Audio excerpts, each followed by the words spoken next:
दोस्तों, एकादशी के दिन तुलसी की पूजा कैसे करनी चाहिए? आप सबके बहुत दिनों से कमेंट बॉक्स में यह प्रश्न आ रहे थे कि एकादशी के दिन तुलसी पूजा की विधि बताइए। ओम जय श्री हरि विष्णु, जय माता रानी। दोस्तों, आपके अपने चैनल में बहुत बहुत स्वागत है। मां भगवती दुर्गा की कृपा सदैव आप और आपके समस्त परिवार पर बनी रहे। सनातन धर्म में एकादशी तिथि का बहुत अधिक महत्व माना जाता है। इस दिन व्रत धारण करने से जीवन में आध्यात्मिक उन्नति होती है, सुख शांति और समृद्धि की प्राप्ति होती है।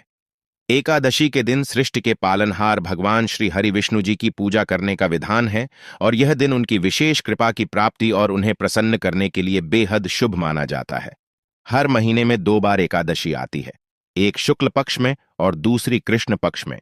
वैसे तो प्रत्येक एकादशी का अपना अलग ही महत्व होता है, लेकिन आषाढ़ मास के शुक्ल पक्ष की जो एकादशी होती है, जिसे देवशयनी एकादशी कहा जाता है, यह एकादशी बहुत महत्वपूर्ण मानी जाती है। कारण यह है कि पौराणिक मान्यताओं के अनुसार भगवान श्री हरि विष्णु देवशयनी एकादशी से योग निद्रा की अवस्था में चले जाते हैं, जो कि कुल 4 महीने का समय होता है। इसी दौरान चातुर्मास प्रारंभ हो जाता है, जो पूरे 4 महीने तक रहता है। चातुर्मास में सभी देवता सो जाते हैं। ऐसे में सृष्टि का संचालन भगवान शिव जी के हाथों में आ जाता है। वहीं विष्णु जी की अनुपस्थिति के कारण सभी मांगलिक कार्य रोक दिए जाते हैं। ऐसी मान्यता है कि चातुर्मास में किसी भी प्रकार का मांगलिक शुभ कार्य, जैसे कि विवाह, जनेऊ या फिर गृह प्रवेश इत्यादि भी वर्जित माना गया है। मतलब सनातन धर्म में 16 संस्कारों में जो शुभ संस्कार होते हैं, उन्हें चातुर्मास में करने के लिए वर्जित किया गया है। और यही कारण है कि देवशयनी एकादशी बहुत महत्वपूर्ण होती है। बहुत से भक्त हैं जो कि चातुर्मास का व्रत करते हैं, तो ऐसे में देवशयनी एकादशी, जिसे कि हरिशयनी एकादशी भी कहा जाता है, इसी दिन से चातुर्मास के व्रत प्रारंभ हो जाते हैं, जो कि कार्तिक मास की शुक्ल पक्ष की देव उठनी एकादशी के दिन समाप्त होता है। अच्छा, बहुत से भक्त हैं जो कि हरिशयनी एकादशी के दिन से चातुर्मास का व्रत करते हैं, और कई भक्त हैं जो कि आषाढ़ मास की पूर्णिमा से, जिसे गुरु पूर्णिमा कहा जाता है, उस दिन से ही चातुर्मास के व्रत का प्रारंभ करते हैं। तो जैसे हम व्रत शुरू करते हैं, वैसे ही व्रत का समापन भी करते हैं। अगर एकादशी के दिन आप व्रत शुरू कर रहे हैं, तो फिर एकादशी के दिन समापन होगा। अगर आप पूर्णिमा के दिन से चातुर्मास का व्रत करते हैं, तो फिर कार्तिक मास की पूर्णिमा पर चातुर्मास के व्रत का समापन होता है। ठीक है, इसी प्रकार से व्रत किए जाते हैं। चातुर्मास व्रत के नियम क्या होते हैं, पूजा विधि क्या होती है, ये सारी जानकारी तो मैं आपको आने वाली वीडियो में दूंगी।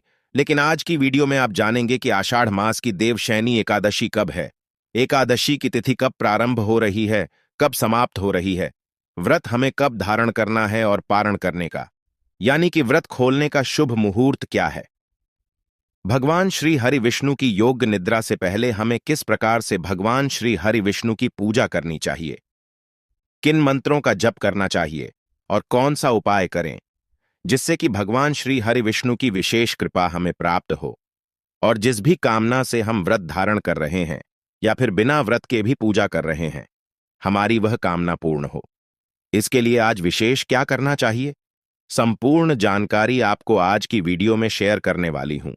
तो वीडियो बहुत महत्वपूर्ण है, पूरा जरूर देख लीजिए, और अच्छी लगे वीडियो तो लाइक भी जरूर कीजिए, क्योंकि आपके लाइक्स, आपके कमेंट्स मेरे लिए बहुत महत्वपूर्ण होते हैं। यह एकमात्र जरिया है जिनसे मुझे पता चलता है कि आपको यह वीडियो अच्छी लगती है और आपके लिए यह वीडियो उपयोगी है। तो अगर वीडियो अच्छी लगे तो लाइक तो जरूर ही किया कीजिए। और अब जानते हैं कि एकादशी की तिथि कब प्रारंभ हो रही है, कब समाप्त हो रही है, और व्रत हमें कब धारण करना है। देखिए, आषाढ़ मास की शुक्ल पक्ष की एकादशी तिथि प्रारंभ हो रही है 16 जुलाई को रात्रि में 834 पर और समाप्त हो रही है 17 जुलाई को रात्रि में 9:03 पर। तो सूर्योदय कालीन तिथि के अनुसार 17 जुलाई 2024 यानी कि बुधवार के दिन एकादशी का हरिशयनी एकादशी का व्रत रखा जाएगा।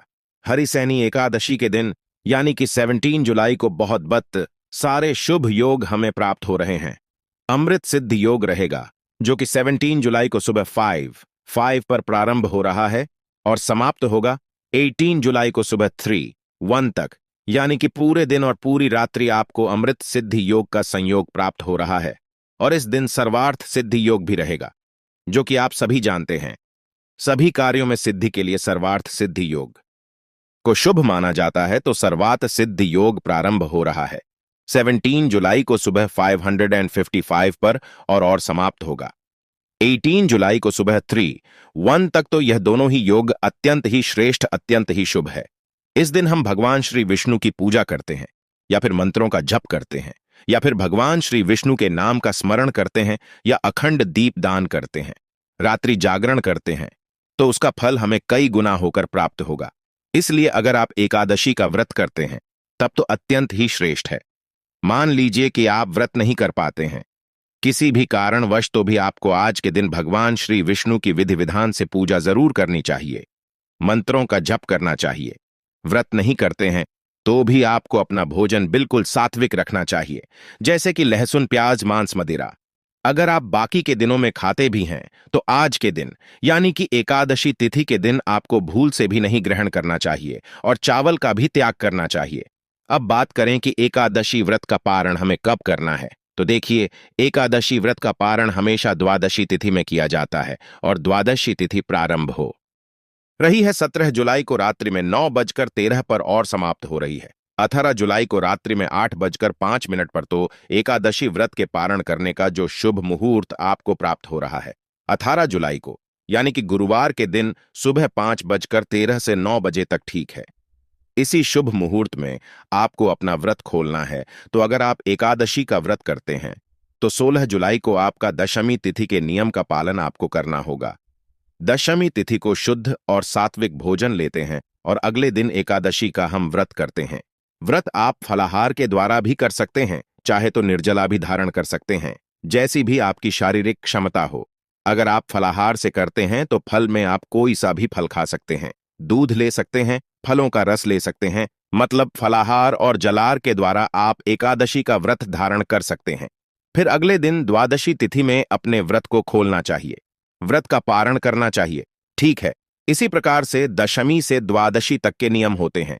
इन नियमों का अगर हम सही प्रकार पालन करते हैं और भगवान श्री विष्णु की पूजा आराधना श्रद्धा भाव से करते हैं, समर्पित भाव से करते हैं, तो एकादशी व्रत का संपूर्ण फल हमें प्राप्त हो जाता है। दोस्तों, एकादशी के दिन तुलसी की पूजा कैसे करनी चाहिए? आप सबके बहुत दिनों से कमेंट बॉक्स में यह प्रश्न आ रहे थे कि एकादशी के दिन तुलसी पूजा की विधि बताइए। तुलसी में एकादशी को जल देना है या नहीं देना है? तुलसी का पत्ता अगर ना हो तो एकादशी के दिन श्रीहरि की पूजा, शालिग्राम की पूजा, ये ठाकुर जी की पूजा हम कैसे करें?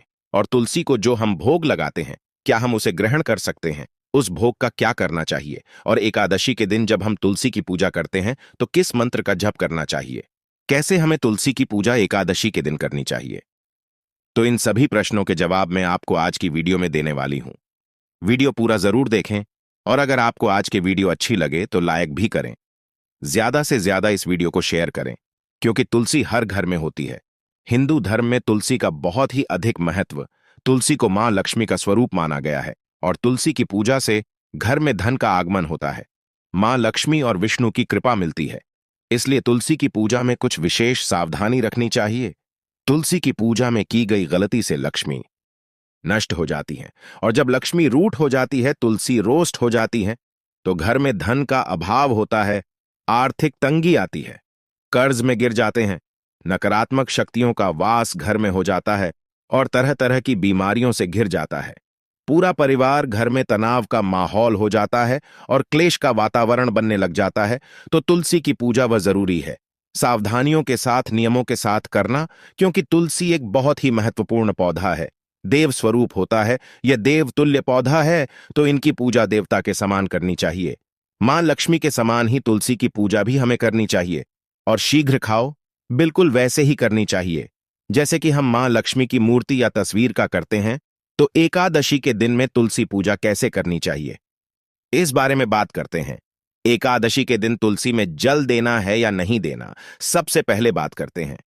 आज के दिन तुलसी पूजा में एक ऐसा कहा जाता है कि एकादशी के दिन तुलसी निर्जल व्रत, एकादशी के दिन पूजा नहीं करनी चाहिए, नहीं देना चाहिए, पूजा करनी चाहिए, लेकिन तुलसी में जल नहीं देना चाहिए, क्योंकि तुलसी का निर्जल व्रत ऐसे ही रविवार के दिन भी नहीं देना चाहिए। इस दिन भी ऐसा कहा जाता है कि तुलसी निर्जल व्रत रखती हैं, इसलिए उनको आज के दिन नहीं देना चाहिए है। और चंद्र ग्रहण, सूर्य ग्रहण के समय भी तुलसी को स्पर्श नहीं करना चाहिए। तुलसी में जल नहीं देना चाहिए। कुछ विशिष्ट अतिथि हैं, इस बात का हमें विशेष ध्यान रखना चाहिए। दोस्तों, बात करें, तुलसी का पत्ता ना हो तो क्या करना चाहिए? कई लोगों के ऐसे कमेंट बॉक्स में प्रश्न थे, एकादशी के दिन तुलसी का पत्ता नहीं है, ऐसे में शालिग्राम की पूजा कैसे करें? ठाकुर जी को भोग कैसे लगाएं? श्री विष्णु को भोग कैसे लगाएं? विराट। तुलसी पत्ता का तो देखिए, तुलसी का पत्ता कभी भी सी नहीं होता है। ऐसे में आपको चाहिए कि थोड़े से तुलसी के पत्ते किसी भी शुभ दिन पर आप तोड़कर रख लें। रविवार को पत्ते नहीं तोड़ने चाहिए। चंद्र ग्रहण, सूर्य ग्रहण में पत्ते नहीं तोड़ने चाहिए। एकादशी, द्वादशी के दिन तुलसी का पत्ता नहीं तोड़ना चाहिए। चतुर्दशी के दिन यह तुलसी के पत्ते नहीं डालने चाहिए। तो इन दिनों को छोड़कर बाकी के जो भी दिन होते हैं उसमें आप थोड़े से पत्ते तुलसी के तोड़कर रख लें। याद रखें, कभी भी चीज पूजा, जिस तुलसी की हम पूजा करते हैं उस तुलसी के पत्ते नहीं तोड़ने चाहिए। तो जो पत्ते अपने के लिए तुलसी चाहिए वह हमें लगानी चाहिए। तो तुलसी के पौधे एक्स्ट्रा घर में होने चाहिए, जिससे कि हम पूजा के लिए तुलसी ले सकें या फिर औषधि के लिए भी तुलसी का पत्ता ले सकें। तो कुछ पत्ते जब आप तोड़कर रखेंगे तो कभी भी जब आप भोग लगाते हैं तुलसी के पत्ते से शालिग्राम को या ठाकुर जी को, तो आप इस पत्ते का प्रयोग करें। और अगर वह पत्ते भी ना हो, एकादशी के दिन या शालिग्राम को भोग लगाने के लिए किसी भी दिन है, तो ऐसे में तुलसी से जो पत्ते नीचे गिर जाते हैं, झाड़ जाते हैं, आप उन पत्रों का प्रयोग भी कर सकते हैं। और अगर वह पत्ती सूख गए हो तो ऐसी अवस्था में भी आप उनको धोकर और साफ करके और भगवान श्रीहरि को अर्पित कर सकते हैं। कहीं कोई दिक्कत नहीं है। भगवान श्री हरि विष्णु को तो सूखे तुलसी के पत्ते भी भोग में अर्पित किए जा सकते हैं, क्योंकि तुलसी के भोग के बिना ओम श्री हरि विष्णु जो है भोग स्वीकार नहीं करते हैं। तो तुलसी का पत्ता उनके भोग में, उनके प्रसाद में अवश्य होना चाहिए। इस बात का आपको ध्यान रखना चाहिए। लेकिन ऐसा भी कहा गया है कि तुलसी के पत्ते अगर ना हो तो ऐसी अवस्था में जो एक श्री हरि विष्णु को भोग लगाना है, शालिग्राम को भोग लगाना है, उसके निमित्त हम पौधे इन निश्चित तिथियों में, जिंदगियों में मना किया गया है कि पत्ते नहीं तोड़ना है। ऐसी तिथियों में भी हम पत्ते तोड़ सकते हैं। तुलसी से बोलकर कि हे मां तुलसी, मुझे श्री हरि विष्णु को शालिग्राम को भोग लगाने के लिए आपका पत्ता चाहिए, तो आप कृपा करें। और ऐसी प्रार्थना करते हुए, उनके मंत्र का जप करते हुए, और आप पत्ते तोड़ लें, कोई प्रॉब्लम नहीं है। ऐसा ही हमारे शास्त्रों में कहा गया है कि विष्णु पूजा के लिए तुलसी कभी भी मना नहीं करती हैं। तो किसी भी दिन आप तुलसी के पत्ते तोड़ सकते हैं, लेकिन प्रयास करें कि आप पहले से ही तुलसी का पत्ता अपने पास रखें। इस बात का ध्यान रखें कि निश्चित तिथियों में तुलसी का पत्ता आपको ना तोड़ना है। अब बात करते हैं कि तुलसी कबीर और तुलसी को लगाया जो वह होता है, वह हम क्या करें। तुलसी को जो आप भोग लगाते हैं वह आप स्वयं ग्रहण कर सकते हैं। अपने परिवार के सभी सदस्यों को देख सकते हैं। इसमें संसार की क्यों स्थिति आ जाती है कि तुलसी का भोग लगाया हुआ हम क्या करें? क्योंकि तुलसी को मां लक्ष्मी का स्वरूप माना गया है। तुलसी श्री हरि विष्णु की प्रिय है। तो जो हमको भोग लगाते हैं, जो हमको प्रसाद लगाते हैं, उस भोग को हम स्वयं ग्रहण कर सकते हैं। अपने परिवार के सभी सदस्यों को जैसे अन्य प्रसाद होते हैं वैसे ही वितरित कर सकते हैं। तो आप भोग लगाएं और बड़े प्रेम से आप उसे ग्रहण करें, कोई दिक्कत नहीं है। तुलसी पूजा कैसे करनी चाहिए कि एकादशी के दिन बात करते हैं। इस पर शपथ तो भगवान श्री कृष्ण को जब भोग लगाते हैं तो तुलसी का पत्ता जरूर रखें। इस बात का ध्यान आपको जरूर रखना है। और एकादशी के दिन तुलसी में दीपक जलाया जाता है। शाम के समय तुलसी में दीपक जलाएं, मंत्र जाप करें और सूर्यास्त के बाद ही तुलसी में तुलसी की पूजा की जाती है। शाम के समय और जल नहीं चढ़ाना है, यह ध्यान रखना है। पूजा कैसे करनी है? पूजा करने के लिए आप शाम के समय स्नान इत्यादि करते हैं। जब एकादशी के दिन जम्मू शहर विष्णु की पूजा करते हैं तो स्नान करते हैं। शाम को नहीं, तो फिर अभी सर्दियों का समय चल रहा हूं। अगर तो आप क्या करें कि हाथ पांव धोकर वस्त्र बदल लें, अपने साथ स्वच्छ वस्त्र धारण करें और उसके बाद आप तुलसी की पूजा करें। तुलसी को आप गंध अर्पित करें, पुष्प अर्पित करें, लाल वस्त्र, लाल चुनरी मां तुलसी को अर्पित करना चाहिए और फल का भोग लगाना चाहिए और शुद्ध घी का दीपक आज के दिन जलाना चाहिए। तिल के तेल का दीपक बिल्कुल भी नहीं जलाएं, शुद्ध घी का दीपक जलाएं। इस तरह से यह तुलसी के आधे बैठकर मां तुलसी की पूजा करें, विधिवत उनसे प्रार्थना करें। तुलसी की माला से मंत्र जप किया जाता है। तुलसी के पास बैठकर तो आप एक आसन बिछाकर और तुलसी के पास बैठ जाएं। वहां पर जगह हो तो, और यहां पर आपको इसी रखते हैं, वहां पर साफ सफाई रखें। एक पाठ संदेश आने की जगह रखिए जरूर वहां पर। और फिर आसन बिछाकर आप वहां बैठकर मां तुलसी की माला से ही मंत्र का जप करना चाहिए। जब कम से कम 108 बार जप करें और तुलसी गायत्री मंत्र का जाप कर सकते हैं।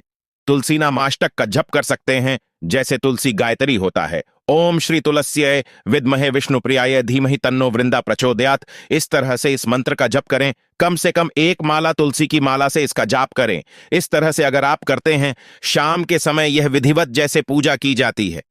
विधिवत मां तुलसी की पूजा करें, आराधना करें। दोस्तों, एक बहुत ही विशेष प्रयोग मैं आपको बताने वाली हूं। आप जरूर एक बार करके देखें। ऐसा हर कोई करके देख सकता है। बहुत अधिग्रहण और बहुत ही चमत्कारी प्रयोग है यह कि आपके मन में कोई भी काम ना हो और आप जब स्त्री के साथ मां तुलसी की पूजा करते हैं, तो ऐसे में आपको चाहिए कि मां तुलसी के पास बैठकर आपके मन में कोई कामना है, विशेष कामना है, और आप चाहते हैं कि शीघ्र ही पूर्ण हो जाए। कोई भी कामना हो सकती है। आपकी संतान प्राप्ति हो, धन प्राप्ति हो, या घर में कोई विशेष परेशानी हो जिससे आप मुक्ति चाहते हैं, या फिर आप स्त्रीक विवाह के लिए प्रार्थना कर रहे हैं। तो जब आप पूजा करें, तुलसी की आत्मा तुलसी से प्रार्थना करें। ऐसा प्रतिदिन करें और कुछ दिनों में देखेंगे कि आपकी मनोकामना पूर्ण होने के संयोग बनने लग जाते हैं। शीघ्र ही आपकी मनोकामना पूर्ण हो जाती है। बहुत ही शीघ्र तुलसी से की गई प्रार्थना स्वीकार होती है, जैसा कि हम सभी देवी देवताओं की पूजा करते हैं। लेकिन यह एक बहुत ही अपनाया हुआ, आजमाया हुआ प्रयोग है कि अगर आप तुलसी के पास बैठकर कोई प्रार्थना करते हैं, तो बहुत सी जगह मनोकामना पूर्ण हो जाती है। कारण क्या होता है कि तुलसी भगवान श्री हरि विष्णु को बहुत प्रिय है और तुलसी से की प्रार्थना होती है, वह सीधे श्री हरि विष्णु तक पहुंचती है। और तुलसी की बात कभी भी श्री हरि विष्णु टालते नहीं है। तो ऐसे में यह मनोकामना बहुत ही शीघ्र पूर्ण होती है। आप जरूर करें। यह प्रयोग तुलसी की पूजा जवाब एकादशी के दिन करते हैं। आपके पास अगर शालिग्राम है तो शालिग्राम के साथ तुलसी की पूजा करें, और शालिग्राम नहीं है तो श्री हरि विष्णु का कोई स्वरूप तुलसी के साथ रखकर तो उसी के पास रखकर पूजा करते हैं, तो इसका बहुत अधिक फल प्राप्त होता है। विशेष पूजा हमें तुलसी की करनी चाहिए एकादशी के दिन, जिससे कि तुलसी प्रसन्न हो। और जब तुलसी प्रसन्न होती है तो श्री हरि विष्णु पता ही प्रसन्न हो जाते हैं। और जिस घर में तुलसी और श्री हरि विष्णु प्रसन्न रहते हैं, महालक्ष्मी वहां स्वतः स्थायी रूप से विराजमान रहती हैं और कोई भी कमी उस घर में नहीं रहती। कोई भी अधूरापन, अभाव उस घर में नहीं रहता है। जिस घर में तुलसी प्रसन्न हो और तुलसी की विधिवत पूजा इस तरह से होती है। ध्यान रखें, इन सभी बातों का जवाब तुलसी की पूजा करते हैं, तो और उम्मीद करती हूं कि तुलसी से जुड़ी हुई है। क्वेश्चन करी थी, आपको जरूर पसंद आएगी। वीडियो आपको अच्छी लगी हो, थोड़ी सी भी आपके लिए हेल्प हो, तो वीडियो को लाइक जरूर करें। ज्यादा से ज्यादा इस वीडियो को शेयर करें, और अगर आप इस चैनल पर नए हैं तो चैनल को सब्सक्राइब जरूर कर लीजिए और बेल बटन को प्रेस कर लीजिए। इससे यह होगा कि इस तरह के सभी वीडियो की नोटिफिकेशन आपको मिलेगी। सबसे पहले मैं मिलती हूं आपसे अगली वीडियो में। तब